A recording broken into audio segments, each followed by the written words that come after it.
Captain, we have them! We've established Transporter Lock, the Star Trek podcast. Join Ken and Sabriel each week as they explore strange new episodes, seek out new plots and new characters, and boldly go where no podcast has gone before.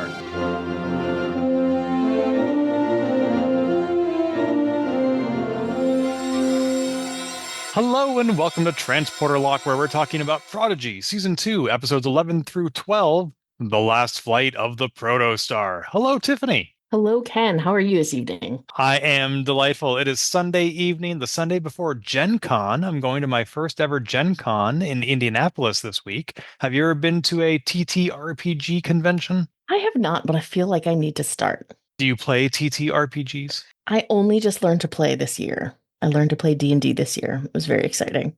Congratulations. They are releasing a new version of D&D at Gen Con, or at least the books will be available early there. Well, then I'm glad I haven't bought the books yet. I just bought one of the starter kits Oh, good. to teach my 10-year-old. Fantastic. I think that is a great game for a young person to be playing. It's how I improved my literacy skills as a kid and learned about percentages, and I still have all the dice that came with my original red box. Yeah, his little blue dice bag has all of his little red dice in it. And so now everybody in the family has their own dice bag. And we all try to play when we can. Yeah, you do not touch other people's dice. No, That is verboten. absolutely. But we can share Star Trek. We each in the last 24 hours watched episodes 11 through 12, The Last Flight of the Protostar, another two-parter. Shall we dive right into it? Yeah, let's get into it. I just want to first start out by calling out that Will Wheaton is now in the credits. That's in my notes. It says Will Wheaton's name is still in the opening credits, even though he was not in either of these episodes. Well, we have had opening credits with like kind of all of our major figures, right? We've had Jimmy Noble and no, not Jimmy Noble, Jimmy Simpson and Robert Beltran and Robert Picardo. Robert Picardo. We've had everybody in the credits the whole season, though I did not notice Will Wheaton in the credits last week. Maybe I was not paying close enough attention. And I wondered if that was because they were purposely trying to keep him out of the credits, because that's an enormous spoiler. Which is why I so appreciated third season of Picard putting the credits at the end of every episode.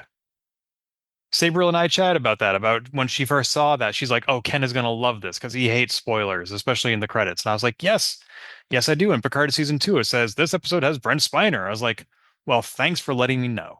Well, the credits are a legal document, right? Like the placement of credits and how people get named in the credits, whether it's,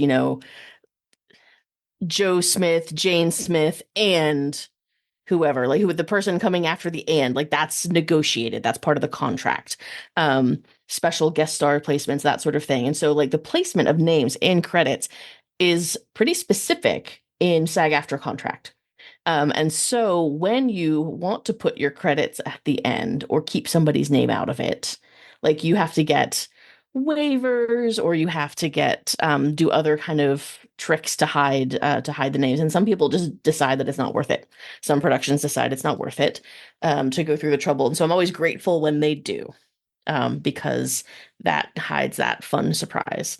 But now we've got Will Wheaton in the credits, and so now we don't know when he's going to show up again.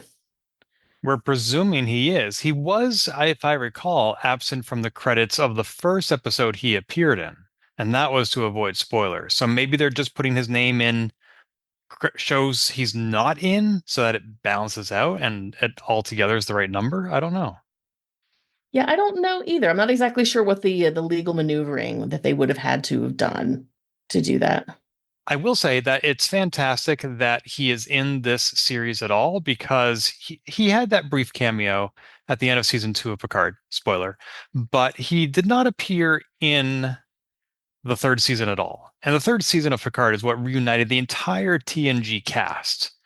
Mhm. And it, in some ways, if you're missing Wesley Crusher and Dr. Pulaski, is it really everybody? Is it really ever? Well, here's the thing. I never cared for Dr. Pulaski, so Yeah. I was not sorry to see that she did not pop up again. No, of course not. But Will Wheaton, I mean, he was even at the theater where they premiered the third season with the entire TNG cast. And when they all got up and took their bow, initially he wasn't joining them because he wasn't in the episode. And then, of course, Jonathan Frakes says, "You get up here. We You wouldn't get be up here here." without you." Yeah. And of course, Will Wheaton started crying.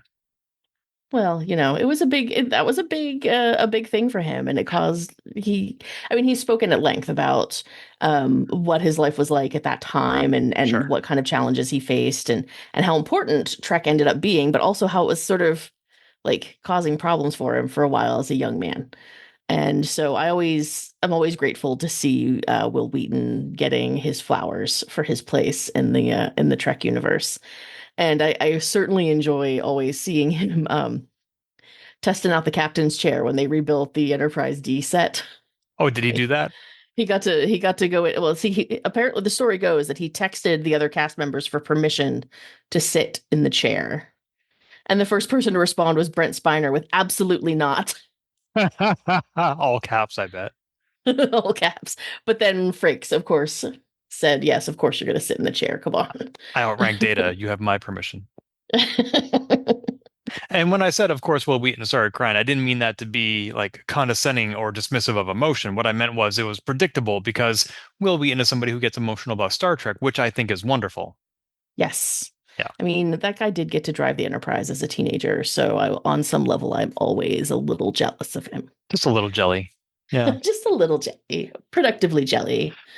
By the way, there was something I meant to mention last week. We were talking about he had that mid-length coat on, and you pointed out something I had missed, which was he still had on an ugly sweater underneath it. Good catch. But that jacket really reminded me of something that you would see from Volante Design. Are you familiar with them? I am. How do you know Volante? Facebook ads. Yeah. Very well targeted Facebook ads. Extremely well targeted. Look, Facebook makes some weird assumptions about me, but then other times it is right on. Yeah, I can see that. Yeah, Volante Design is a fashion or a clothing shop that does their own line of clothes, but also officially licensed clothes inspired by popular brands like Devil May Cry, Assassin's Creed, Mass Effect, and Star Trek. So this is supposed to be everyday wear. It's not cosplay, but somebody who is in the know can clearly look at it and say, "Oh, that's TNG era. Oh, that's Enterprise era, etc." And they do have some mid-length coats. They're not on the cheap side, so these are going for a couple $100 each. But if you go to their website, which is volantedesign.us, and you use our discount code, which is transporter, all caps, you do get 10% off your order, which is not insubstantial amount when you're looking at something of this quality. So, And you too can dress like Wesley Crusher. unfortunately, I think they're lacking in the Wesley Crusher line of apparel. Somebody get on that. The David Volante himself has been on this podcast, so I will drop him a line and let him know that they need to expand their Wesley Crusher line. Just want to throw that out there. Shall we talk about the first episode in these two-parters? The last flight of the Protostar? Yeah, let's talk about that. Yeah. We open up on Chakotay and like a montage, right? Like time is passing. He's foraging the fruit, he's catching the eels and harvesting their eggs, the fish, and putting the eggs on the fruit, which I thought was an interesting choice, but I'm not here to judge what you eat while you're a castaway. And carving what appears to be a chess set in the shapes of Starfleet officers. It's true. We were joking last week about how Wesley Crusher didn't have a volleyball with him. Yes. And yet this week we kind of do have some volleyballs to keep Chakotay company. He has his little wooden chess sets and he has hologram Janeway. Much better than a volleyball. Yes. Now that I'm saying it out loud, I realize that this is somewhat dismissive, diminutive, and perhaps even sexist of me to have compared hologram Janeway to a volleyball. I apologize. I think hologram Janeway would forgive you. Thank you.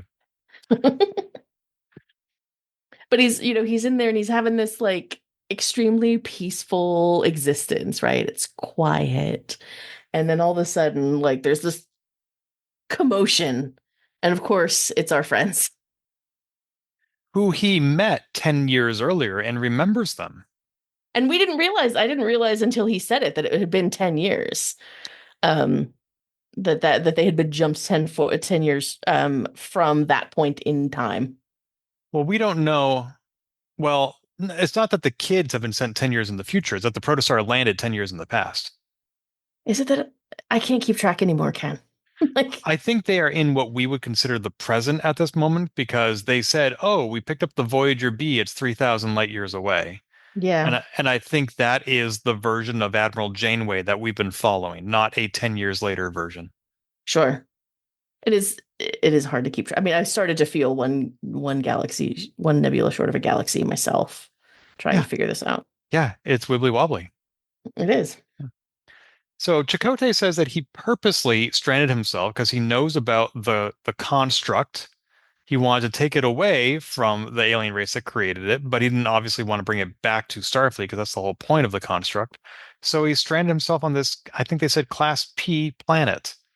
And I have to wonder, like, in the movie Castaway, Tom Hanks, spoiler if you haven't seen it, tries to die from suicide because he doesn't see that there's anything worth living for. At first, he tries to escape, he tries to rescue himself, and when he realizes he can't, he tries to give up. Chakotay does not want to be rescued. He sees that as a threat. I mean, I'm sure if somebody were to show up with a Starfleet shuttle and were able to take him off that planet without the Protostar, he might be open to that. But he sort of sees this as his job. He's there on purpose to save the Federation. So what is he living for? I mean, that ship would be just as stranded without him. What reason does he have to keep going? Well, I think he would certainly want to make sure that nobody comes in, tries to salvage the protostar and take the weapon. He doesn't want Starfleet even to come in and try to salvage the protostar and accidentally trigger the weapon. So I think that's his motivation, and I think that kind of explains a certain amount of his resistance when like this bunch of teenagers shows up and says, "Oh no, we know all about that. You're good. Just let's go. We already know it's not a threat." Like I have been here for 10 years guarding this thing. I have lost everyone. And you're telling me it's no big deal, like you're covered. Like I imagine that there was a certain level of like existential resistance there. Like, no, so this all has to mean something, and you're telling me that this is actually not a big deal and I could have been gone. And why is it no longer a threat? I mean, I understand the Federation is aware of the construct and how it works and what it does, but knowledge does not equal neutralization. Knowledge doesn't equal neutralization, but I think knowledge does equal opportunity to figure it out. Like once they know about the weapon, like they're not going to go chase down the protostar without being prepared for it to connect in that way, right? They're going to have there's going to be a plan. Otherwise, like why would they chase after the protostar knowing that it's such a threat? Well, in this case, the kids are chasing after it to send it back into the past. Right, but Janeway's perfectly aware that they're doing that. I suppose she is as of last episode. She's perfectly aware that that's part of the issue. And I think she was aware of that ahead of time. Like she understood that getting the protostar to the right point in the timeline was going to save Gwyn. Right. Like she's known that before before the last episode. That's true. It was not her goal when the season started, No, I mean but her primary goal was to find Chakotay. right. And now they have to do both. Right. Yeah, so the kids show up, they get to see Hologram Janeway, who, by the way, is not in the opening credits. Kate Mulgrew is playing Admiral Janeway. Right. It does not Right. say Admiral Janeway and Hologram Janeway. And hologram Janeway. But Holo Janeway's face is still in the credits though. This is true. She's still in the theme Yeah. sequence. So even though Hologram Janeway has never met these kids, they remember her or a version of her, and she seems to warm up to them fairly quickly, which I was heartened to see. I mean, she is a training holo, so guiding young officers and cadets is literally part of her programming. So I felt like hologram Janeway warming up to the cadets or the recruits and wanting to protect them was always going to be like that's always how that was going to go. Like whether or not real Janeway would necessarily have warmed to them in quite that way, like Holo Janeway has a purpose, and this is what it is. Not only that, but the Doctor on Voyager far exceeded his original programming, learning opera and so many other things, just because he was online so often for so long, far more than was ever anticipated for a strictly emergency medical hologram. Same thing with Janeway. She's been keeping Chakotay company for 10 years, which is more than a training holo was ever expected to do.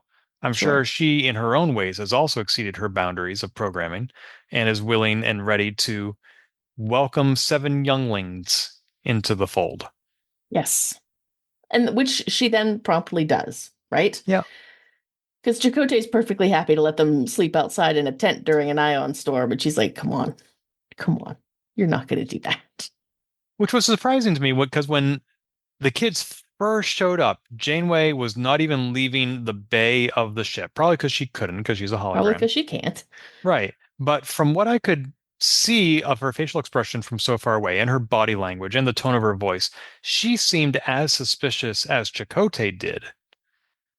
And that didn't last. She warmed up to the kids. But I thought, oh, she's been marooned for 10 years too. And she's also going to be a little suspicious because Admiral Janeway was suspicious of these kids when she first met them in season 1. Sure. Sure.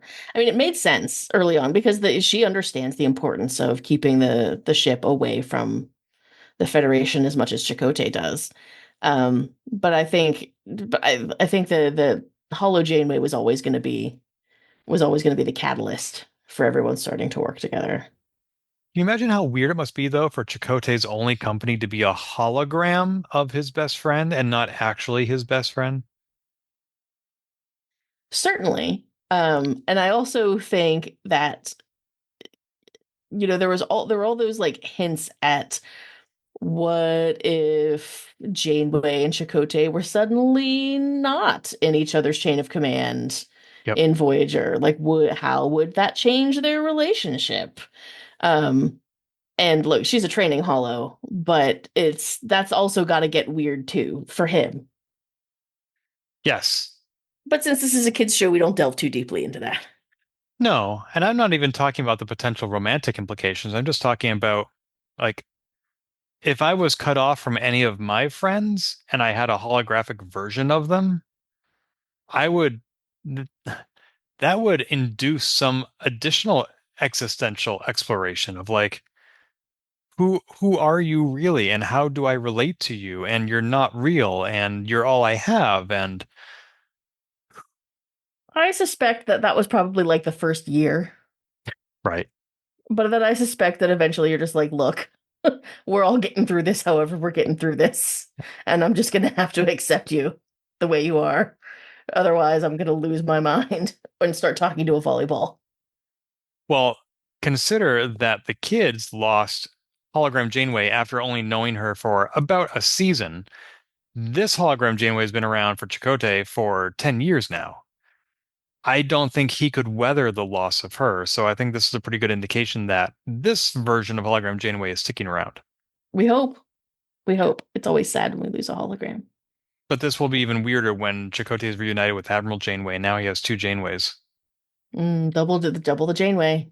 Double the fun? Double the ramming ships into things. Okay. I'm never going to let that go. It's my favorite Janeway maneuver, and she did it so many times on Voyager. Like, I can think of at least 3 times she just decided to ram the ship into something. Okay, wait a minute. There's the year from hell. When else? I'd have to look them up, but I remember thinking, like, watching the show and being like, man, she's at it again. She's ramming the ship into things. See, last week you called me out on having an exhaustive knowledge at my fingertips of people being tortured for information. I want you to know when Voyager got rammed into things. Okay, look, I will come back next time with a list, but I did not, as I was rewatching Voyager with my family, take note of each individual episode title when Janeway rammed the ship into things. But she did it multiple times over the course of that series. Wait, you're saying you don't take notes about every show you watch? Just the ones I want to podcast about. But how do you know if you're going to podcast about it or not? Well, I guess it depends on if my friend invites me to join his podcast or not. It's our podcast, Tiff. It's our podcast now. It wasn't at the time. Speaking of Janeway and Voyager, one noticeable thing about this episode, although I didn't notice it at the time, but I really appreciate it in hindsight, Admiral Janeway and Voyager were not in this episode at all. Like, they played critical roles in the last two episodes, The Devourer of All Things with Will Wheaton. But in this episode, it was focused 100% on Chakotay and his planet. You're right. That is correct. I was looking to see when my note about the episode break is, and we don't actually see Voyager again until the second half of this two-parter. Yeah. And I find what's happening on Voyager to be just as interesting as what's happening to the kids. But I kind of liked the opportunity to set aside the distractions and just sort of focus, because this is the first time we've seen Chakotay in the present moment ever in Prodigy. And he deserved some attention after being alone for 10 years. For sure. So they get to work together on putting the ship back together, repairing not only the ship, but also Chakotay's spirits, because he's a real Debbie Downer. And once they start brushing the dust off the windows and pulling things up on winches and pulleys, he starts to cheer up himself. And even Jankum Pog starts repairing. Did Chakotay call it a runabout? He called it the Runaway, capital R in the closed caption. Runaway. Okay, I missed that. It reminded me very much of, I think it was Star Trek Nemesis, when Picard went down on the desert planet with his little dune buggy. Mm-hmm. Mm-hmm. Except this one was much cooler and more fun. This one was more fun. Well, and it was, it was really fun to watch them driving it around after Jankum Pog fixes it. Yeah, I don't know how long it's been since it last worked, but Chakotay got right behind the wheel and remembered everything about how to use it. I love how he didn't even hesitate to go right down the wormhole. Yeah. The way the wheels pivoted reminded me of two things. One is Super Mario Kart 8 Deluxe, because that's the same thing. Those tracks can be all twisty-turvy, and when gravity is an impediment, the wheels just rotate 90 degrees, and now they're hovercraft. And it also reminded me of another video game, Blaster Master, because that game, that vehicle can also hover once you get the certain power up. And so I was like, oh, they're totally Blaster Mastering, because that's how Blaster Master works. The game starts above ground and a kid falls down a hole looking for his pet frog, and he finds the Blaster Master vehicle, the Jason, I think it's called, and he hops in and he starts flying around in it. So same thing here. They went down a wormhole looking for their friend, and I was like, they're totally Blaster Mastering this. This is awesome. I love it. Indeed. And they find him. I will say, though, it's a little odd that they sent Dahl up the hill to collect this fruit, and nobody thought to warn him about the eels. Yeah, I'm thinking that maybe it was not Chakotay who sent him up the hill. But who else would know the fruit was up the hill? I mean, they probably, by that point, they had been gathering fruit, right? And so they're like, oh, well, there's some more up there. Why don't you go grab it? And then there's eels. I just feel like either Janeway or Chakotay, if they had been responsible, would have said something. Somebody should definitely have warned him. That is true. Oh, and one more thing about the Runaway. At one point, the crewmen who are still on the Protostar, they say, oh, we got a signal. The bearing is 038 Mark 42. I always thought, in all the years I've been listening to Star Trek people give coordinates like that, or bearings rather, I thought that was for 3 dimensions. And when you're driving a Runaway, you just go in one direction, because you're on a flat plane, and even if there's a hill, you're going to go north, and there aren't degrees of north you just go north. So maybe the second number is how far north you go, but I still found it weird that they use the same coordinate system for 2 dimensions and 3. You look surprised by this observation. That is not a thing that I would have thought to have an opinion about. Is it an opinion or is it an observation? Uh, nonetheless, Yeah. either way, it is not a thing that I would have noticed or Okay. commented upon. So now we know the difference between like when you're watching Prodigy and you suddenly pause to write something down. This is the kind of thing that I write down. That's what you write down. This is what I'm stopping the show for, and this is why I watch Prodigy alone. That's the thing, because I don't stop it while I'm watching it. I just keep going. I mean, I'm joking it mostly right now. I try to keep going when there are those inbuilt commercial breaks. I usually take that as an opportunity to quickly whip open my laptop, jot down all my thoughts for the last 5 to 10 minutes, Hmm, close it, and then go back to the show because I don't want to interrupt the momentum in the narrative when there isn't a sure, natural break. sure. Yep. Oh, I just watch it with my iPad on my lap. I don't have an iPad anymore. I have an iPhone. It's not the best for That's taking hard. notes. That's harder. It's doable, but it's not fun. So you're right. So they do find Dahl, and they also find Bird Guy. They find a Dreek, which was very emotional for Chakotay and Dahl, as we're on the topic. I mean, Dahl was pretty. When they find Dahl, he's just staring at a Dreek's remains. I thought something was wrong with Dahl. I've never seen him like that. Yeah. Well, I think, this was a real turning point in a lot of ways for Dahl, right? Because Dahl starts to understand what it costs, what leadership costs in Starfleet sometimes. That's a good point. I had not put together what he observed in this episode with his actions in the second episode. But that's a good I point. think it's all related. I think we're seeing Dahl having more moments of growth, Yeah, which I know you're excited about. I am. I don't know if I've told you this before, but the Moth is a Story Slam event. I'm sure you're Mhm. familiar with it, and it's something I'm a big fan of.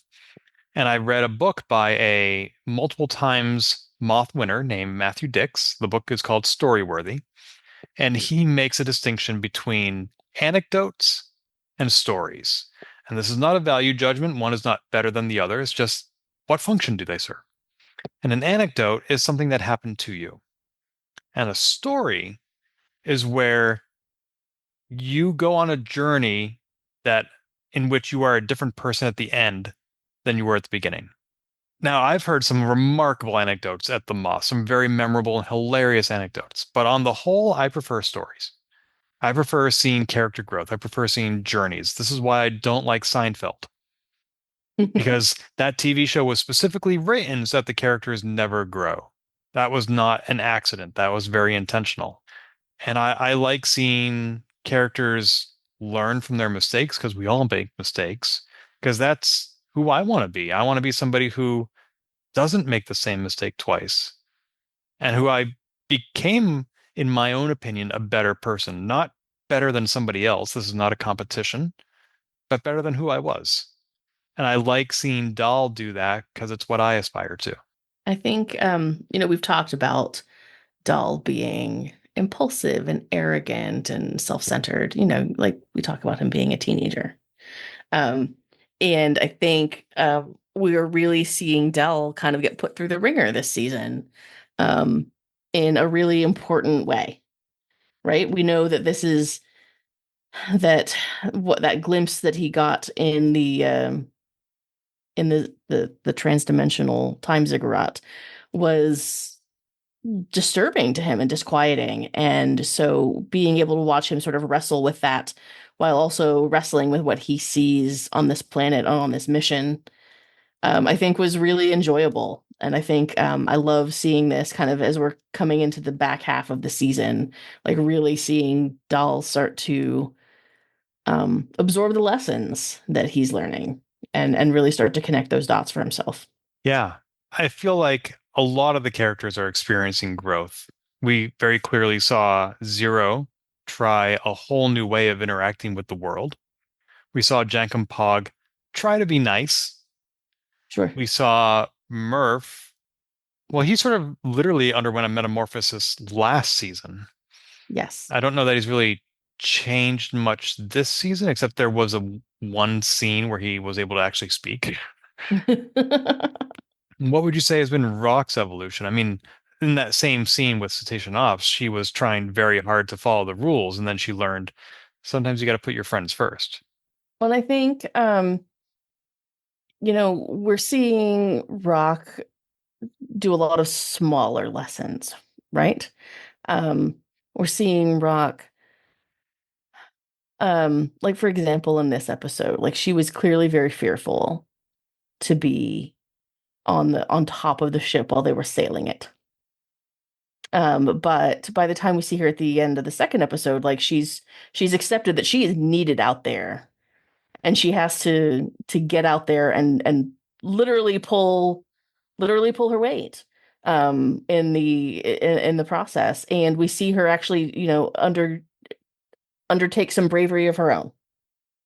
And so I think like we're seeing Rock become like not a little girl anymore, right? To like really sort of like the getting away from just sort of the theoretical stuff that she's always been good at, but really kind of coming into like what it means to explore the stars, get out on the planets, have missions and have to accomplish them. And it's not all fun and visiting planets. It's like perilous. And she has to be ready for that. And I think that has been a really interesting it's a quieter evolution for Rock, but I think it's still there. Kind of like how Discovery had lots of character moments and even episodes focused on different people. It was still ultimately Michael Burnham's show. Hmm. Prodigy kind of feels like Dahl's show. And I like In some it ways. when Zero and Rock and all the others get their moments because although it may be Dahl's show, he's not always the most interesting character of the lot. I think that's true of a lot of Trek shows, right? The captain, sometimes the captain's the most interesting, other times it's those other stories that are really moving. But even in TNG and DS9 and Voyager, the captain wasn't the main character. It was always an ensemble show. And I feel like Prodigy is a bit more ensemble than Discovery is, but not as ensemble as, say, TNG. There's still a focus on Dahl. Yeah, I don't know. I think it kind of depends. I mean, I feel like we've seen plenty of episodes where Dell's taken kind of a backseat narratively. Um, but in some ways he's the most relatable character, like from an audience perspective. Because he's the one who acts most like a human child in some ways, Sure. a human teenager. So yeah, I don't know. I think that's an interesting observation. Yeah. So we move on to the second episode. Yeah, let's do it. So now we do get to see Voyager, and we see Admiral Janeway actually being a little sus about this Starfleet expat named Wesley Crusher. Well, and that was the thing that I thought was so interesting is that she recognized him last week, but like he didn't even finish the academy before he pieced out. And so it was surprising to me that I mean, she really didn't have a choice in the moment, right? About whether to trust him or not. But it did seem kind of in character for her to be like, okay, but like all of these kids who I was in charge of and responsible for, they're missing. I don't have the slightest idea how to find them. And I think it's very normal for her to be like, okay, but who exactly is Wesley Crusher? But then that leads her to what? What? Cameo from Gates McFadden. She talks to Beverly Crusher. You seem quite delighted by this. I am delighted. And I loved how the ship's counselor was like, yeah, she's hard to get a hold of these days. And I'm like, oh, we know why. She's probably preggers. Well, or by this point, maybe she's got the toddler running around. Probably, yeah.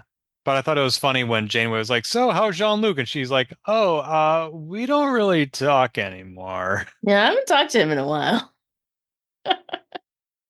I love a Gates McFadden cameo. I'm always excited. I wish like I have my enduring disappointment in the last few seasons of TNG focused Trek has been that we don't get screen time with Gates McFadden and Will Wheaton at the same time. So I was always we still don't. We still don't because Janeway asks her, like, so Wesley, like, what's Beverly gonna say about Wesley? Come on. Right. Like, Oh yeah, what he's a bad seed. Don't listen to a word he says. was Janeway expecting? Yeah. I mean, let's talk to an unbiased source, his mother. Yeah. No, instead what we got is like, he doesn't write, he doesn't call home enough, which, who among us calls home enough? For a time traveler, I wish he had more time for his mother. I'll just sit here alone in the dark. It's fine. Thank you. I did think that when she first got on the view screen, understandably, she was maybe a little anxious about being found out or discovered or contacted. But Beverly has always come across to me as a very confident woman. Mhm. And she did not come across that way, at least at first, in this scene. Well, we know that she spent her time, like, once she realized that she was going to have Picard's baby, that she kind of ran to get as far away from him as possible. And so I felt like some of that was literally like, okay, look, clearly my OPSEC is lacking. And I've got to figure out, because I've got this toddler running around that I don't need anyone to know about. I've got to figure out how to, like, disappear better. Yeah, I mean, this call might be the thing that sent her underground. Yeah, could be. Good job, Vice Admiral Janeway. Geez, Janeway. All right. Heck. Yeah, And that's pretty much all we get from Admiral Janeway this episode. that's pretty much it. She is suspicious and worried. Um, so just a quick check-in on Voyager, like, yep, they have no idea where the kids are. Kind of not sure what to do. Don't want to go back to Starfleet and say, hey, look, we lost 7 recruits. And one of them was on Nova Squadron. Just misplaced them. Where'd they go? Not quite all there. Wesley Crusher sent them off somewhere. We don't know where.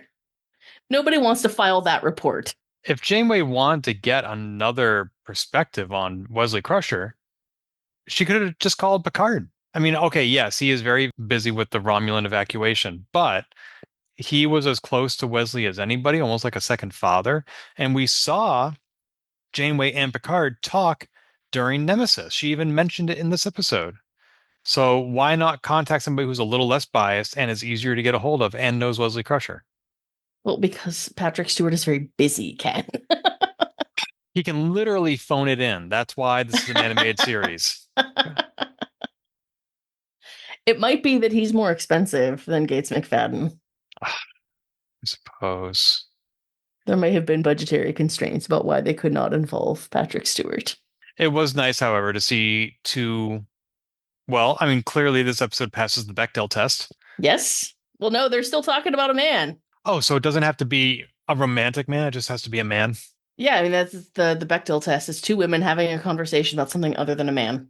Oh, you're right. You're absolutely right. I forgot that talking about your son would not pass the Bechdel test. No, would not pass the Bechdel test.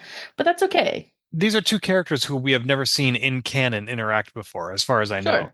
2 iconic Trek women. Yeah, that's really what I was getting at. It's just nice to see that interaction. Talking about how being in charge of a crew is like being a mom. I wasn't actually sure that I loved that part, if I'm being honest. Because I don't know, it's something about comparing command to motherhood didn't sit right with me. But I can see why you might draw that conclusion again in a show for children. I suppose as well, but you're right. It does have some sexist tropes associated with it.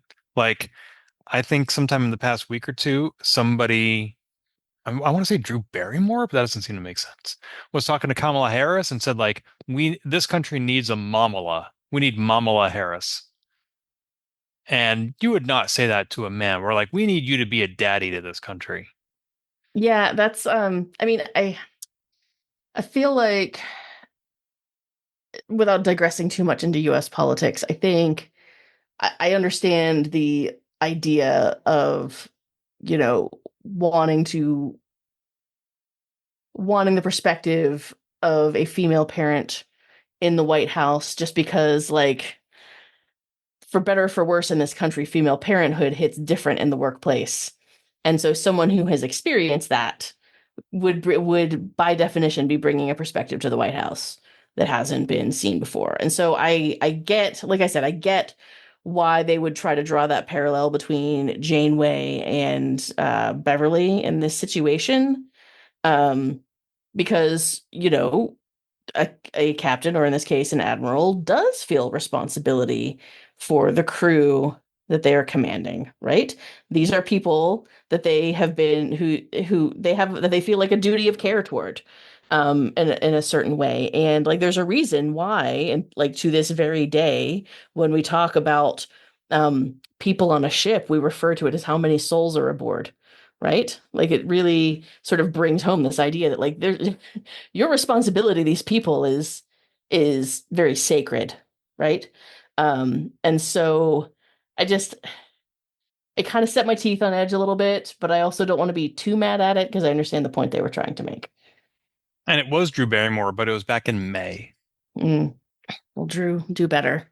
I'm sure we talked about similar topics in season 1 of Prodigy when we had a female hologram taking care of these 7 kids.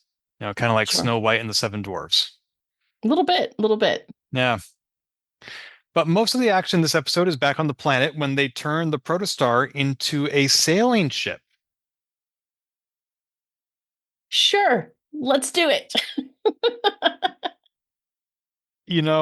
I have some logistical concerns about what they did here that didn't bother me that much because it's just suspension of disbelief. It's a show and I'm enjoying it. Star Trek science has always been hand wavy. But I still had to ask myself, why do they have to be on top of the ship to be controlling those mechanisms? Why can't they route it to the con on the bridge in some fashion?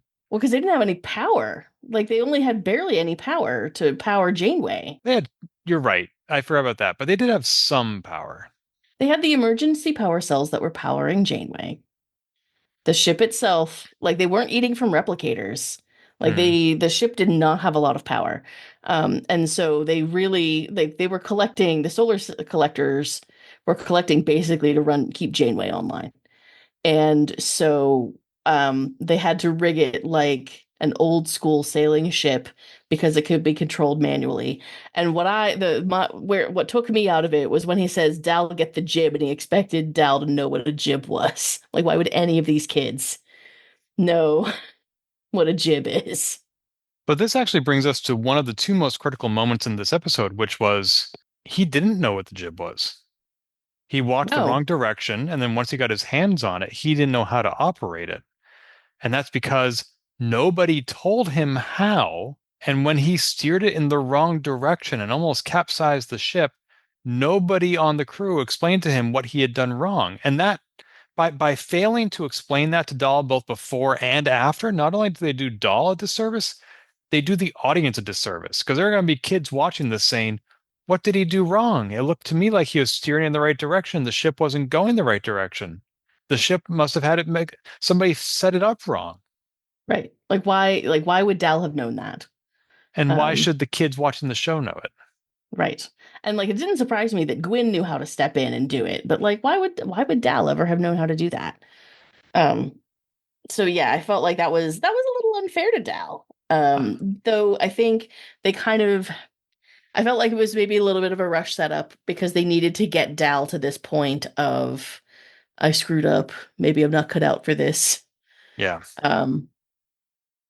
And because then they also needed to have that moment between Chakotay and Dahl, right? Which was really sweet, given It was very how sweet. Chakotay first received this party in the previous episode. Now he's here to listen. Although he's also giving some tough love, saying, if you got a problem with command, then heads up, you're in Starfleet. You better get used to it. You better pull that. You better pull it together on that. Yeah. But it was nice, like that kind of moment of Chakotay, like using his own personal journey with Starfleet as a way to get through to Dahl, which I thought was really lovely, and shows how far they've all come with him. Because now he's back to being, and now he's back because now he's being back to being more or less the Chakotay we know. Yeah. Although you did say that they were not eating emergency rations. When they showed up, Janeway said, come on in, we have plenty of food.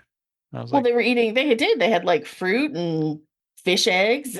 But yes, more important was the rapport that Chakotay said about sometimes it's not important that you be captain. It's just that important that you be where you need to be, and that's true. One of the things that was recently explained to me at my workplace was that compensation is based on impact, not on role. And so therefore it is possible for somebody who is not a manager, who is an independent contributor, an IC, to be making more of an impact than if they were a manager. Because sometimes being management pulls you away from what you're best at. And managing a team of engineers, you might have less impact than if you are an excellent engineer writing very impactful code. Whether or not you agree with that philosophy, you and I both have opinions about my workplace. But it kind of sounds like a version of what Chakotay is saying to Dahl here. It's not important that you be captain. It's important that you be where you need to be. And I think that's an important lesson. I think I agree. But I agree with it for a different reason. And that reason being that, world events being what they are, it's very easy to feel sort of hopeless and lost and not really know what to do next and feel overwhelmed. And I felt like the lesson there was very much like, well, then like find the thing that you can do and do that. Like the answer is not to sit here and feel sorry for yourself. The answer is to get up and find the thing that you can do and do it. Which I felt was wisdom we can all use at varying points for varying reasons. Yeah. Yeah. I was talking to a fellow project manager the other day about how to work through a difficult situation at work. And when we were done, he said, anything else concern you? And without missing a beat, I said, global warming. And he's like, well, yes, but that's a little bit out of scope right now. I was like, I know. We got to focus on what we can fix. And right now, what I can fix is this project. That's right. That's right. Got to focus. Yep. So they end up in the whirlpool. They're circling the eye. They go back above decks onto the surface of the ship. And by the way, it's not too often that we actually see people walking on the surface of the ship. We Yes. saw it happen in both Star Trek Generations and Star Trek First Contact, two consecutive Star Trek movies where they were on the hull of the Enterprise. Well, we don't see it that often because usually we see the ships in space and it's not safe. Right. And if they're not in space, it's because they crashed. It's because they crashed and they have bigger concerns. Which was the case in Generations. Yes. But this time the ship is upside down and they go out there with their Archimedes lever and they fix the rudder. And my concern was if they're trying to right the ship, as soon as they do that, isn't the ship going to spin and throw them off? I've had a little trouble following the action here, like as I always do in like fast action, like upside down. Like doesn't matter whether it's this show or like an Avengers movie or, I just always have a little trouble following this kind of stuff. So, yeah, maybe. But I but I felt like this is kind of where Rock starts to have her moment, right? Like she doesn't really want to go out there, but they're like, look, we really need, like, you're stronger than us and we need you. Yep. And this is where Rock has to kind of step up and be brave. I also think from a technology perspective, the ship, despite having minimal power, must still have some sort of, I forget what they call it, anti-gravity or gravity control. Because when that ship was parked on that sand dune for 10 years, it was parked at an angle. And you didn't see everything go rolling down and out the back door. Like everything was just flat. It was great. And in fact, that reminds me of two things. I'm going a little bit out of order now, but I want to mention these things. When Zero was cleaning up the ship in the previous episode, part 1, they find the ship's plaque and they hang it back up. And I rewound it so I could focus in on the quote at the bottom. Did you catch what it was? I didn't. It's not in the stars to hold our destiny, but ourselves, which is Shakespeare. And I found this particularly interesting because there's a lot of talk here in this season about destiny and timelines and what's supposed to be. And there's also a lot of talk, of course, about stars. I mean, it's what literally powers the Protostar. And here it's saying it's not in the stars to hold our destiny, but ourselves. And you can take that to mean protostar with a capital P, protostar with a little p. But the destiny is not about the protostar. The destiny is about us, about the characters. The real Protostar was the friends we made along the way. The protostar was inside them all along. No, I mean, I think like that quote is thematically, of course, very appropriate for this show in particular, but I think like all of Trek, right? Like, and sci-fi in general, like speculative fiction has always been about holding up a mirror to ourselves, so that we can, by sort of messing with the setting and messing with the world building a little bit, that the things that we need to see about ourselves can kind of get through our usual defenses. And I think that's especially true on a show about kids in adolescence trying to figure out what they want to do. And they think it's Starfleet, and maybe some of them will indeed decide that it's Starfleet, and some of them may decide that it's not Starfleet after all, right? I mean, Wesley decided Starfleet wasn't for him. Mm-hmm. That's entirely possible. And one last thing, as long as we're talking about the ship still being parked in that sand dune, when they finally decide to dislodge it and launch it out onto that ocean of gas. And by the way, Jankum is great. Like, this is one of the few times I've been happy to have gas. Or I love the kids' humor. But when they launch the ship, they're like pulling it on ropes, they're dislodging it, they're using the lever. How come nobody was actually on the ship when they decided to launch it? They're like, okay, it's moving. Everybody rush up the ramp and get inside. I was like, why weren't you there to begin with? Because they were pulling the lever. Not all of them. I mean, at first, nobody was pulling the lever. It got stuck on a rock that they didn't see, but their original intention was they're like, okay, fire it up. And it started moving, and they're all outside watching it. Nobody was doing anything. They were just watching it. I guess they wanted to see if it was going to work. You can see that from the bridge. Come on, Ken, take the ride. I just thought it was unnecessarily silly.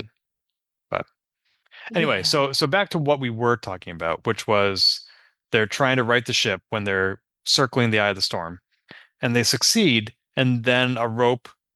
Maybe this is something that Dahl was supposed to be responsible for because he was in charge of ropes. I don't know. But something whips out and smacks Chakotay right off the ship and out of consciousness. Yes. And Dahl does not hesitate. He is immediately grabbing the rope and he's over the side. Mm-hmm. And this liquid or gas that they are in has enough viscosity that they're not immediately sinking. You can actually swim through it. Sure. And it's also not the kind of gas that is going to literally flay the skin off you, which is Yeah, nice. we love that. Yeah, that really worked in Dahl's favor here. Yeah.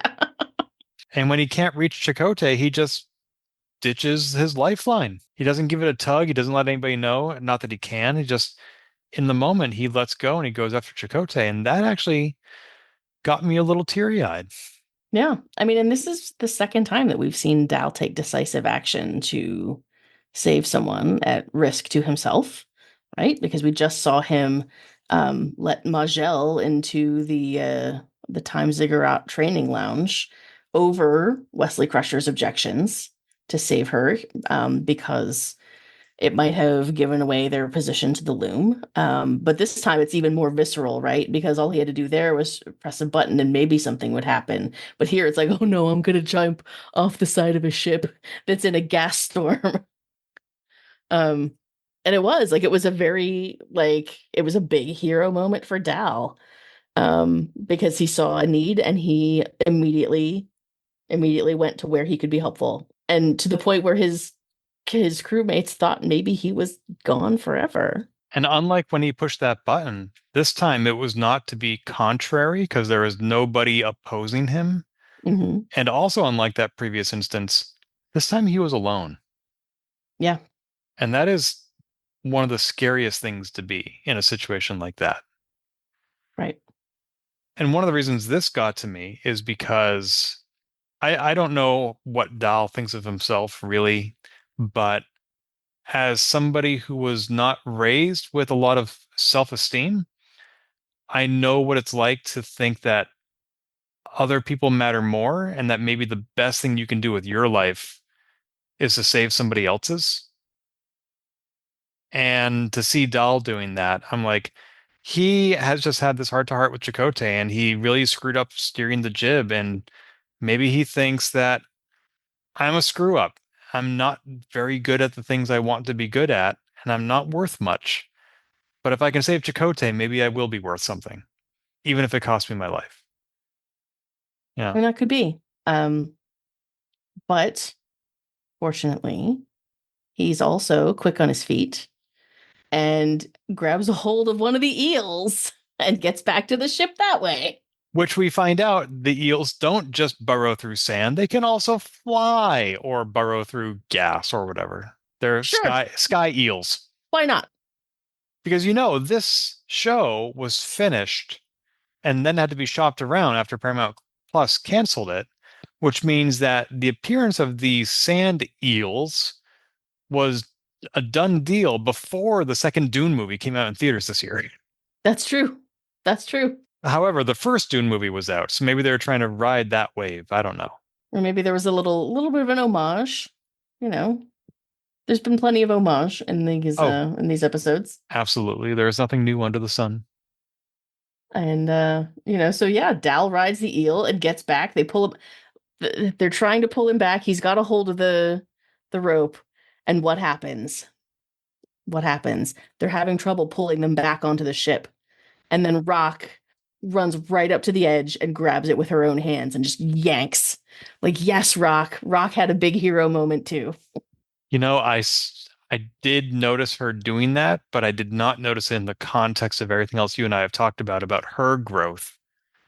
Because like there's even that moment where she said, "I'm going to go below decks where I don't have to see or think about this," and Jank Pog was like, "Doesn't change where you are." You're still just inside the ship. Right. And maybe in that moment she realized, if I'm going to be putting myself at life's risk, might as well save somebody else while I'm doing it. Yeah. No, it was very brave of her too. Yeah. A lot of Lots of bravery bravery. all around. We love to see it. Yes. Yeah. And then they end up in space, and now they need to basically undo the damage that Chakotay intentionally did to the Protostar. They need to restore it to factory conditions Yeah. so that they can then abandon it on the prison planet so that the kids of a year or two ago can find it. Yes. And so they have to go build a star to power the proto drive. Don't you think this also means that hologram Janeway is going to need to wipe her own memory? I mean, I did think about that. Like if you think back to the first season, and you think about that Janeway having met them already, like they may have to wipe Janeway. Or maybe just export her and install a fresh copy? Copy Janeway. Though, what did we learn in the first season is that the isolinear chips were not big enough to hold her program, and she had only been active for the length of the season. This Janeway's been active for 10 years. True, but the first Janeway had to be copied under very urgent conditions. That's true. Ideally, this time they would have more opportunity. They might have more opportunity this time. Yeah. Because we don't want to leave this Janeway behind either. Because when you rush is when you make mistakes. It's true. So let's not rush copying Janeway. Don't unplug the drive before the backup has been completed. Thank you. Yes. Well, that's all I got. Yeah, those are my notes. I didn't think we would have much to talk about, but we ran an hour just like we always do. There's always more to say about Star Trek. There is one question I want to ask you, which is we have now seen 12 episodes out of this season, and half of them were two-parters. Mm-hmm. Now, we have commented about how the half-hour format works really well for this show and is a nice balance to all the other Star Trek because even though the quantity of minutes is the same per season, you get more stories because every half hour has to be self-encapsulated. But for half of the episodes this season, that actually hasn't been true. So how do you feel about them using this format? I mean, I think it works okay for me. But I know that as a kid, and I know that my kid just hates like two-parters, man. He's like, oh, you're gonna make me wait until next week or whatever it is. And so I feel like it works really well in this Netflix format. But I'm not sure how the youthful audience for which it's intended would have reacted to that if it released week by week like it did on Paramount Plus. It is interesting that they decided to dump all 20 episodes at once so that we can binge it. It's also interesting that you and I are watching 2 episodes at a time and that all the two-parters start on an odd numbered episode. Yes. I hope that that continues because otherwise we're gonna have to rethink the format. No, I don't think you and I should switch formats more than halfway through the season, but I do think it would be unfortunate if you and I are talking about part 2 of a two-parter and part 1 of the next two-parter Yeah. in one podcast. We'll do it if we have to, but No, but I'm also talking about like whether I personally am going to be able to resist watching the next episode if oh, I'm I supposed to see. stop halfway through a two-parter. I see. Like I hope they continue to line up. Otherwise, I'm going to have problems. Yeah, I've only ever watched 2 episodes at a time this season. I know there was at least one time when you accidentally let Netflix move you to the next episode. And I tried again tonight. I got like I got like the first 3 seconds of the next one. spoiler. Spoiler, Well. it was in space. Well, the nice thing is that I always put off watching the next episode until you and I have finished recording the podcast. So now that we have finished this, I now have permission for myself to move Yes. ahead and watch episodes 13 and 14. Indeed. I'm excited and looking forward to it. So am I. Until then. Go fast. If you've enjoyed this episode, please leave a review on iTunes and keep your hailing frequencies open by following us on Twitter @TransporterLock or subscribing to our podcast and email newsletter at transporterlock.com.